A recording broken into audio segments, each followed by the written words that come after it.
PR আর এনআরসিতে ভয় পাবো না যেন সময় আছে এখনো এই বাংলা মাটি যেন জানবো আবার লড়বো আবার জিতবো আবার মাটি অত্যাচারী তুমি এবার সামনে রেখো অভিষেক ব্যানার্জি অভিষেক ব্যানার্জি অভিষেক ব্যানার্জি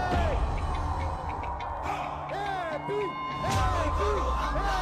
আবার জিতবে বাংলা যতই করো হামলা আবার জিতবে বাংলা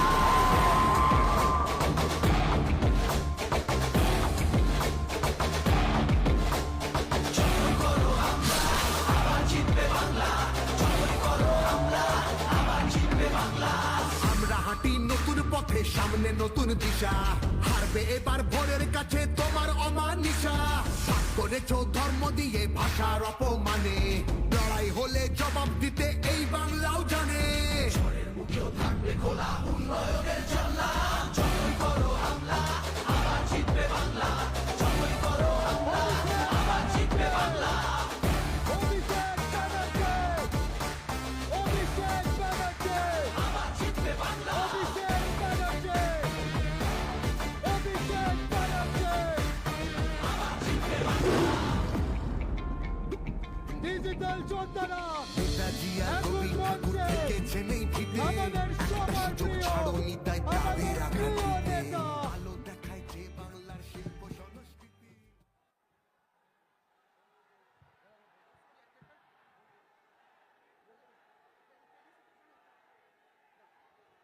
আচ্ছা, আমি অভিষেক বন্দ্যোপাধ্যায়কে সম্বর্ধনা জানানোর জন্য প্রথমেই আমাদের উত্তরীয় নিয়ে আমি প্রথমে মেমেন্টো নিয়ে ভাস্করদাকে ডেকে নিচ্ছি সামনে আসার জন্য। উত্তরীয় নিয়ে শ্রেয়া এসো, অর্ক এসো। শ্রেয়া পাণ্ডেও সম্বর্ধনা জানাচ্ছেন দাদাকে। আমি অর্ক ঘোষকে ডেকে নিচ্ছি, অর্ক ঘোষকে ডেকে নিচ্ছি দাদাকে, আমাদের ভাইস প্রেসিডেন্ট অর্ক ঘোষকে। আমি ভাস্কর সিংকে দেখে নিচ্ছি উত্তরীয় দিয়ে দাদাকে আমাদের তরফ থেকে আমাদের মেমেন্টো দিয়ে প্রণাম জানানোর জন্য। একটু আমি ফুল দিয়ে দাদাকে সম্বর্ধনা জানানোর জন্য আমাদের ভাইস প্রেসিডেন্ট ভৈরব চক্রবর্তীকে ডেকে নিচ্ছি, ফুল দিয়ে সম্বর্ধনা জানানোর জন্য ভৈরব চক্রবর্তীকে ডেকে নিচ্ছি।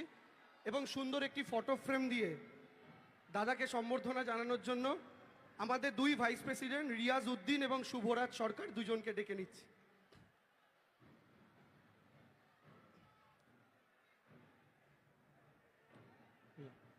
সবাই মিলে এ বি এ বি। হ্যাঁ, আচ্ছা, এই আস্তে আস্তে আস্তে, এখন এখন এখন এখন সাইড সাইড সাইড।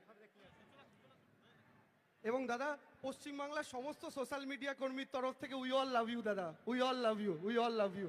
সবাই অভিষেক বন্দ্যোপাধ্যায়ের জন্য একটা জোরে করতালি, তিনি যেভাবে সোশ্যাল মিডিয়া কর্মীদের জন্য পাশে দাঁড়িয়েছেন। 2018 সালে প্রথম কনক্লেভ অভিষেক বন্দ্যোপাধ্যায় আমাদের করে, আমাদের সোশ্যাল মিডিয়া স্ট্রং করে।